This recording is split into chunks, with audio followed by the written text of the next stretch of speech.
I want to be upfront with you guys before I start today's video. I'm actually pretty unwell and I've got the flu. I'm not sure if you can hear it in my voice or not. The reason I want to film though while I'm unwell, even though my voice isn't great, is because I was lying on the sofa yesterday trying to keep up with my 2-year-old who genuinely does not care that I'm sick. And I realized this is a video that I need to make because this is a situation almost every parent finds themselves in at some point. You know, you're sick, you feel genuinely terrible, and you still have a small child who needs feeding, entertaining, supervising, and keeping safe, while every part of you just wants to lie down and sleep. And if your child also can't go to childcare because they're sick too, or because you can't physically get them there, the whole thing can become genuinely overwhelming.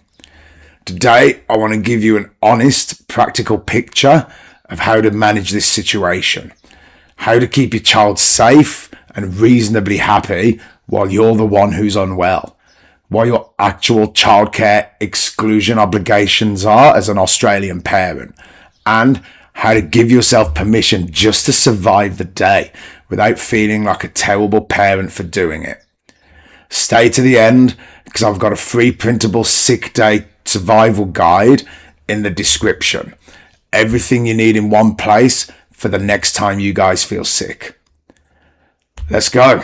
Let me start with something practical that a lot of Australian parents are genuinely unclear about.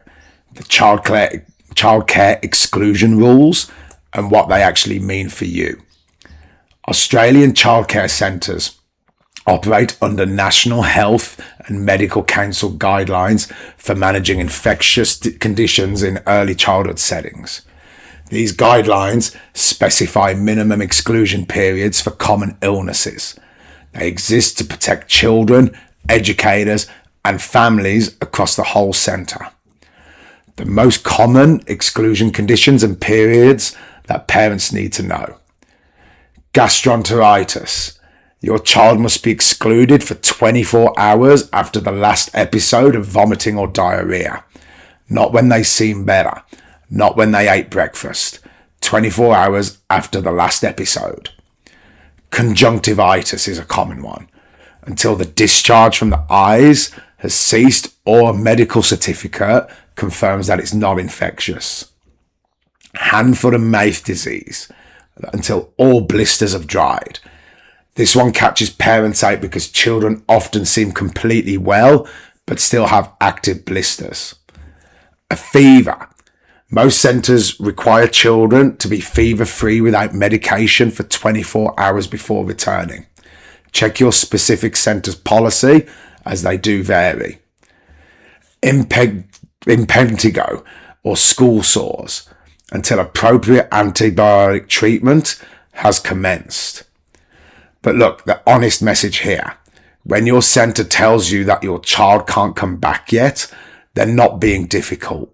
They're following evidence-based guidelines that protect everyone else's children. Understanding that makes the conversation significantly easier.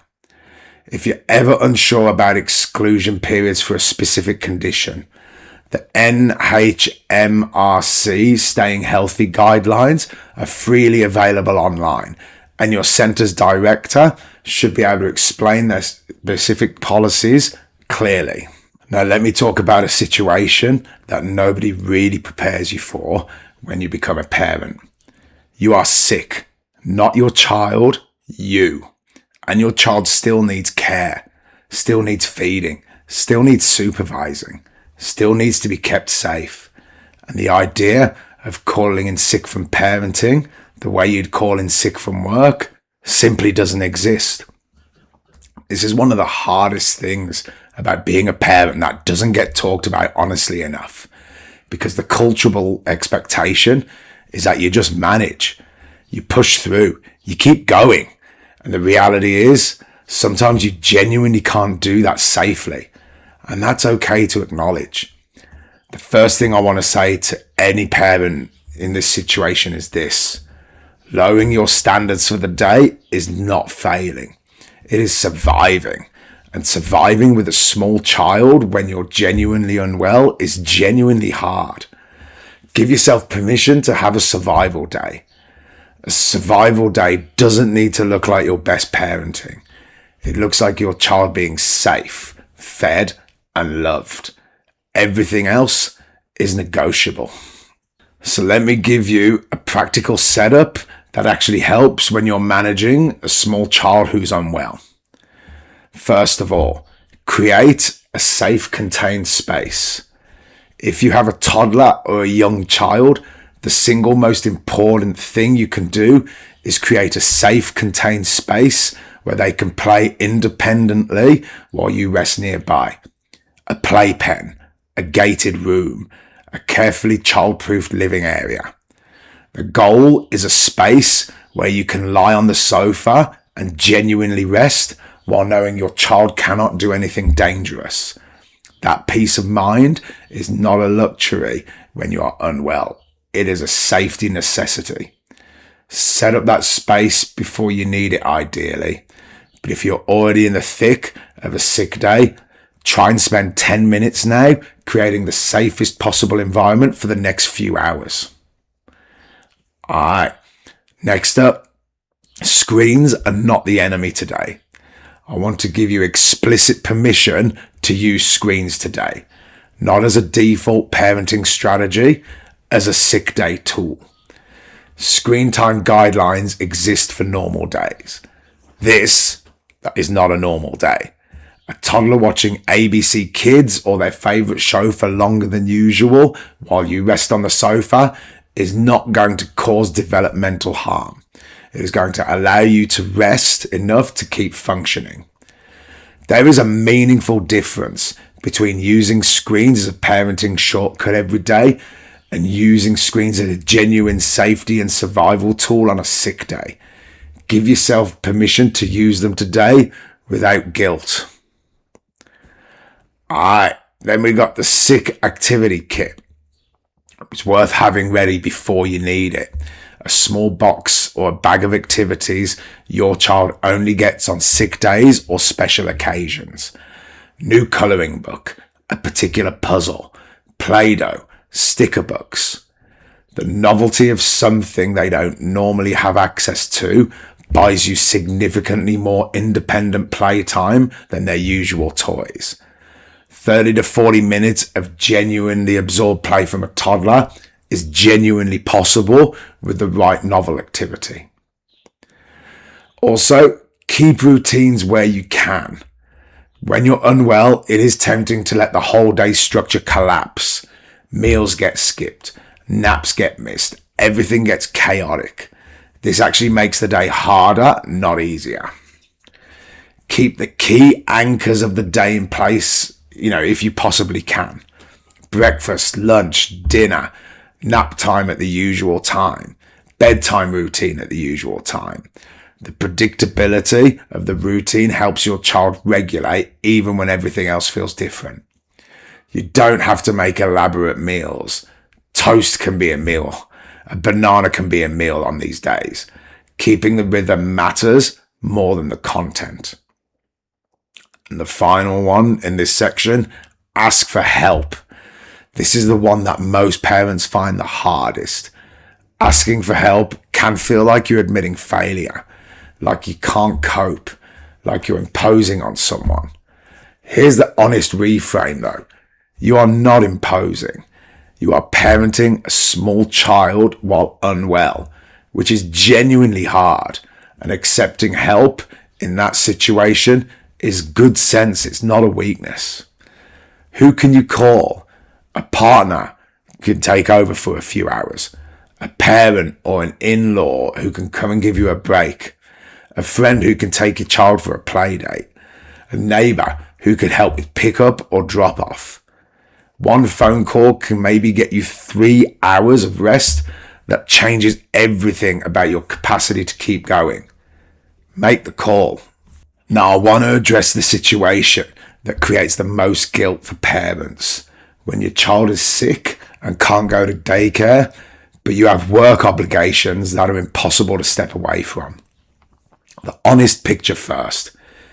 In Australia, employees are entitled to use personal leave to care for an ill family member, including a sick child.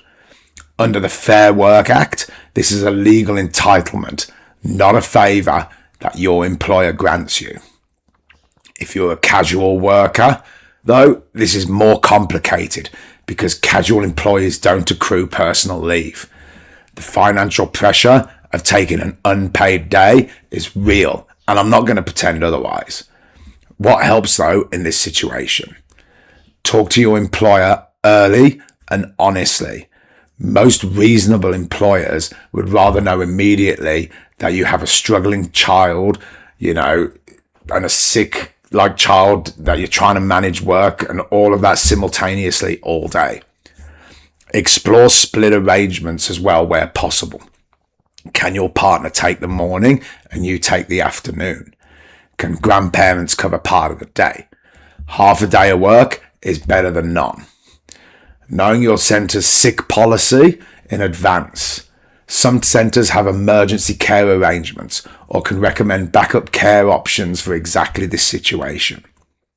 And if you genuinely cannot make alternative arrangements and you have to stay at home, give yourself permission to do that without spiralling with guilt. Your child being sick and needing you is a legitimate reason to be unavailable for work. Full stop. Okay, so let me give you some specific guidance on the conversations with your childcare centre that come up around illness.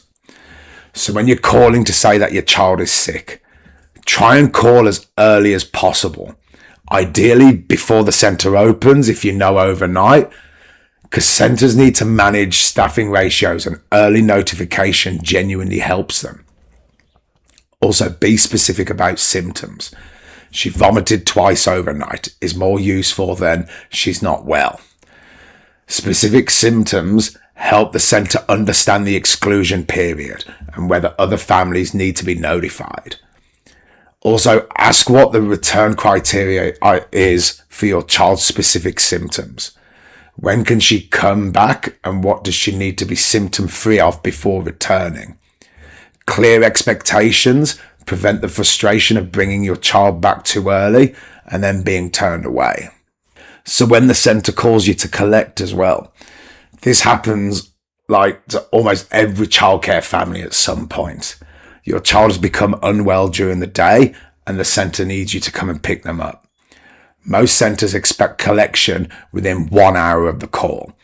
If this is genuinely impossible because of your work situation, communicate that immediately and be specific about your timeline.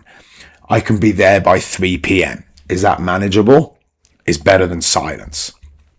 When you collect, ask the educator specifically what symptoms were observed, when they started, and what the child's last meal and fluid intake were. That information helps you assess how unwell your child actually is and whether a visit to the doctor is actually needed. Alright, so I want to wrap this video up by talking about the guilt, because every parent I know feels it in some version during the sick day situation. Guilt about using screens, guilt about not being more present, guilt about letting the routine slip, guilt about sending a child to childcare when they were borderline, guilt about keeping them home when maybe they were okay to go, guilt about needing help, guilt about not coping better. The guilt is exhausting, but it's also completely necessary. Here's what is actually true about you, though, on a sick day as a parent. You showed up. You kept your child safe. You fed them. You loved them. You kept going when every part of you just wanted to stop. That is good parenting. Not perfect parenting, good parenting. And good parenting on a sick day looks different to good parenting on a healthy day. That's not failure. That's just reality. The standard that you're holding yourself to, the one that says that you should be fully present, fully patient, fully functional, even when you're genuinely unwell, that standard isn't fair. It's not realistic. And it's not what your child actually needs from you. Your child needs you safe and present, not perfect. safe and present, even from the sofa, even in your pajamas, even with the television on and toast for dinner. You are doing enough. You are enough. Managing a small child when you're the one who's unwell is one of the most unglamorous, unacknowledged hard parts of parenting that deserves more honest conversation than it gets. The practical things that can help: create a safe, contained space, use screens without guilt, have a sick day activity kit available, keep the key routine anchors in place where you can, and ask for help when you genuinely need it. The permission you need to have a survival day, to lower your standards for today, to be a good enough parent rather than a perfect one. Because good enough on a sick day is genuinely extraordinary. The free printable sick day survival guide is in the description. The practical setup, the exclusion period information, and the reminder of what actually matters on the hard days. Look, if this video helped you today, please hit subscribe. I've got a lot more videos coming. And if you're watching this from the sofa right now, while your toddler climbs all over you, look, you've got this. This day will end. You will feel better, and tomorrow will feel easier. And as always, please don't forget, let's all walk in love and peace.